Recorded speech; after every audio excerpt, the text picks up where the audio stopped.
เอาพระลงเนื้อเฮิดนี่แหละนะพระเนื้อเฮิดนี่เลยนะเห็นในคลิปก็อย่าลืมกดติดตามเลยนะพี่น้องเอาลงสะล้างเพิ่นแล้วแต่ละปีได้เอาลงได้พระก็ได้เอาลงได้เดี๋ยวนั้นนะเอาลง3 มื้อที่3ก็เอาขึ้นเลยแต่งกัน5กันเป็นสะสางล้างสวยเพิ่นสาธุบุญคำนำสู่คือเงินได้เงินคือทองได้ทองเด้อค้าขายไร่รองต้มขี้เหล็กขายก็ได้ขายแต่ละมื้อนะเฮ้ยมันหมดเนี่ยนั่นเจ้าอย่าลืมกดติดตามนี่เบิ่งดูก็เมืองลาวนะคันได้ปีใหม่แล้วนะกุดสงกรานต์ลาวนะ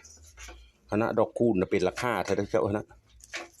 อันหลังบ่อนน่ะ3 มัดอันนี้น่ะ20,000 3 มัดนี่ซับอันนี้ซื้อน้ำลุน้ำลานกูจักกันแต่ลืมกันกับพ่อกับแม่เขาตะเก่าพุ่นน่ะ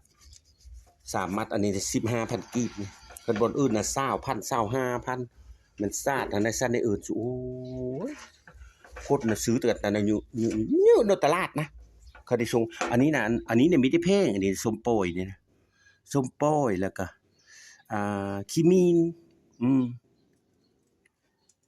10,000 กีบอันนี้นะอันนี้กับแพงอันนี้นะซื้อมาก้อยกินนะ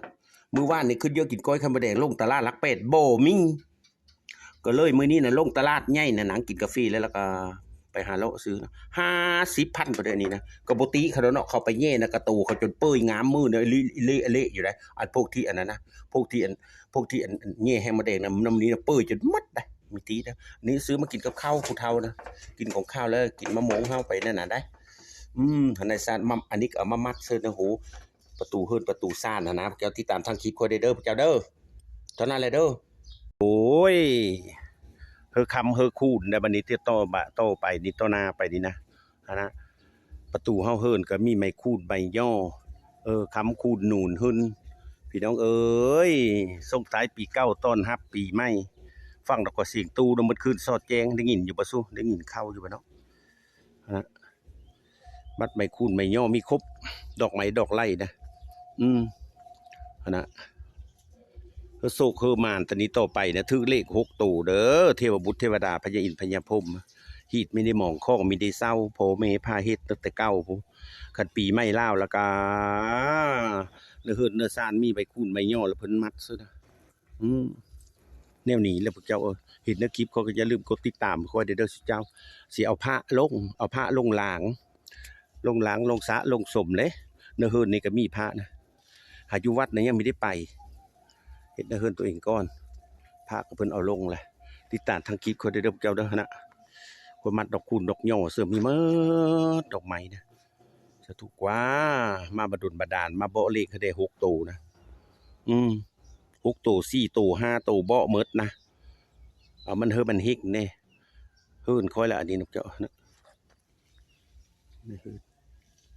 เฮิรนอยู่เฮิรนเศร้าค่อยโหแก้วโหคำหีดคอไม่ได้ป้าได้พวกคอยนำผู้ไทยพวกคอยนะแน่นอนละอย่าลืมนะกดติดตามเขาด้วยมือนี่นะมือจบมือดีเอาผ้าลงละล้างสางโซ่เฮือเพิ่นผ้าประจำยุทธเฮิรเนี่ยแล้วพวกเจ้าอันนี้นะหลวงพ่อคูณนี่นะตอนเพิ่นนิพพานนะค่อยไปได้โอ้ยถือว่าบุญหลายสายเงาค่อยก็ไปนบไปไหว้แล้วก็ได้ฮูปบูชาเอาฮูปเพิ่นมาอันนี้นั่นอยู่บ้านหนองเฮือทองอันนี้เมืองไซบุรีอันนี้บ่อนเขาปลูกเฮิรแล้วคนขึ้นมาเลยเห็นเงินเห็นคำเห็นพี่เลือนะฮะเม้นหมดเลยทีนี้กับบูซ่านะเขาก็ได้ไปก็นี่นะได้หมดได้อันนี้ก็ยะโพนี่จะมาอยู่ชื่อเลยแหละนี่มีจักมีจื้อเพิ่นมันดดแล้วนะนี่จักเพิ่นยั่งอยู่บนนั้นเลยนะยะโพนี่นะปูละหูนะเม็นบ่ค่อยได้คือเมื่อนี่ก็องค์พระธาตุปูนมันใส่ปูทองอันนี้นะลงมาลาสางสวยสาธุเฮอผู้ค้าครอบครัวผู้ค้าเฮออยู่ดีมีแห่งความเจ็บอย่าได้ความใครอย่ามีหยังวะแต่งกัน5กัดเป็ดสะสางล้างซุยมีน้ำอบน้ำหอมคือเจ้ามีเมิดน้ำอบน้ำหอมนะอันนี้จะแต่งแล้วนี่ค่อยลืมซื้อเทนพวกเจ้าโอ้ยย่าและกระทืนน้ำมันกระเปิงนะมื้อจบวันงามมันอาหารไปอยู่แต่ปุ๊บนะอยู่แต่เทิงผู้หารพระอันนี้ก็สิซิดเอาได้อันพระนั่นนะอยู่พุ่นนะอันนี้ได้ปีนึงเอาลงมาหดน้ำเธอหนึ่งนะลงมามุดน้ำเธอหนึ่งได้เพิ่นกันลงมามุดน้ำเธอหนึ่ง แต่ละองค์นะมุดลงมามุดแล้วสาธุคุ้มสุมเย็นอยู่ดีมีเฮงความจิบเนี่ยได้ความใครเนี่ยมีอยู่ทางไปทางมาอยู่ทางค้าทางขายไล่เราก็FC ทุกคนมาอุดหนุนมาซื้อซอยผู้ค่าพระนะองค์น้อยองค์เยอะมีมั้งอันนี้นะเอามาต่อ100 มหาสารคามพอได้อันนี้กระเมนนี่ตัวนี้นะตัวนี้กระเมนนี่อันนี้นะเมนหมดอัน FC นับมาต่อ100 มหาสารคามพอได้มาแล้วเพิ่นก็เอาจากยังมีชีวิตอยู่บนนี้มิดสมอยเลยไม่ได้มาเลยไม่ได้เห็นฮอตเฟสไม่ได้เห็นฮอตไลน์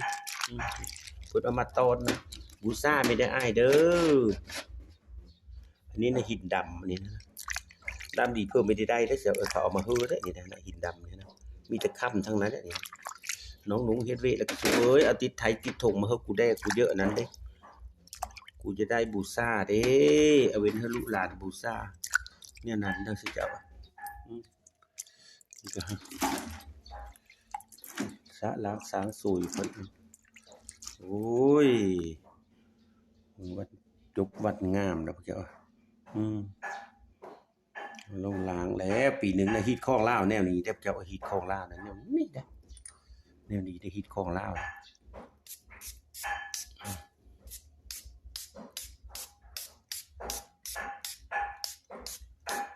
สีเสื้อกระตูผม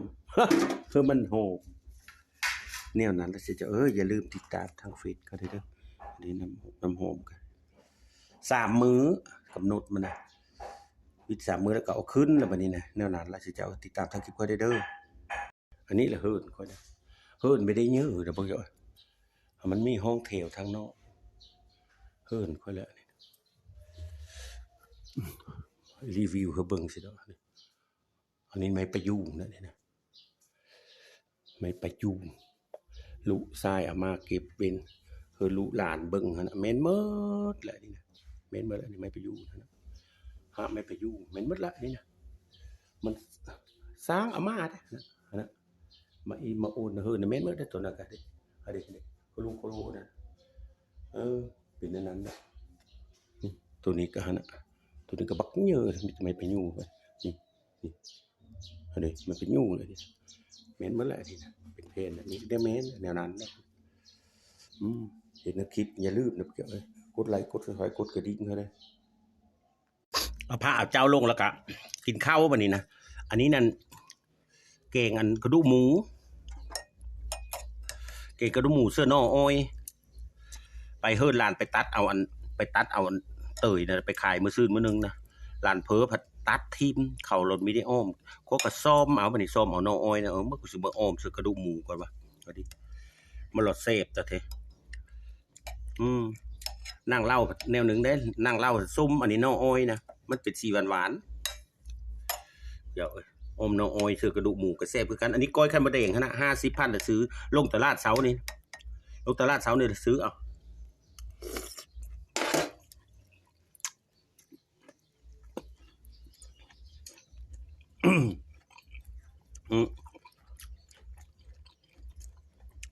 มันหลอดแซ่บเลยครับได้มาน้อยคนวันนี้ก็ออกป่ามามากแต่มือซื่นมือหนึ่งนะเอาเข้าตู้เย็นไว้เถอะออกป่ากล้ามตอนนี้จะพอเขาพักกินจะต้องตะกี้มันมีตู้เย็นเยอะงามหนาวแล้วกล้ามมากินนี่กับข้าวเหนียวหอนเมื่อนั้นจะมาเยอะ